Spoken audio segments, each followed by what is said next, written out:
Look, let's say you're socially anxious. Okay, so what happens when you're socially anxious? You go to a party, your heart's beating. Why? The party is a monster. Why? Because it's judging you. And it's judging you, it's putting you low down the dominance hierarchy, because that's what a negative judgment is. And that interferes with your sexual success.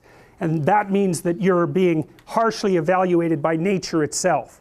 Right? So you are confronting the dragon of chaos when you go into the social situation. And so what do? You're like this, right? You hunch over, and that's low dominance. I'm no threat. It's like, well, that's not going to get you very far. You know, but that's a logical thing to do in the face of a tyrant. So I'm no threat. You know, you look at the king and you're dead. I'm no threat. I'm hunched over. And then what's happening internally? What are people thinking about me? What are people thinking about me? Am I looking stupid? Am I looking foolish? Geez, I'm awkward. I hate being here. Man, I'm sweating too much. It's all internalized, right? It's all self-focused. The eye isn't working. What do you tell people? Don't stop thinking about yourself, because you can't. It's like, don't think of a white elephant. White elephant, white elephant, white elephant. You can't tell someone to stop thinking about something because they get caught in a loop. What you do with socially anxious people is you say, look at other people. Look at them, right? Why? Because if you look at them, you can tell what they're thinking.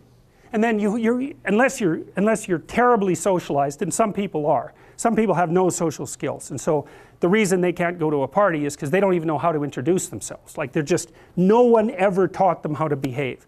And so they're really good candidates for behavior therapy, because you walk them through the process of how you actually manifest the procedures that are associated with social acceptability. But most people aren't like that. They have the ability. So if they're really introverted and high in neuroticism, they can usually talk quite well to someone one-on-one. Why? Because they look at them. Well, if I look at you, it's another thing to do if you're ever speaking to a group of people. Never speak to the group of people. That doesn't exist. You talk to individuals, and then they reflect for you the entire group, because they're all entrained. So you look at one person, they broadcast to you what everyone's thinking, and you know how to talk to one person. So it's easy.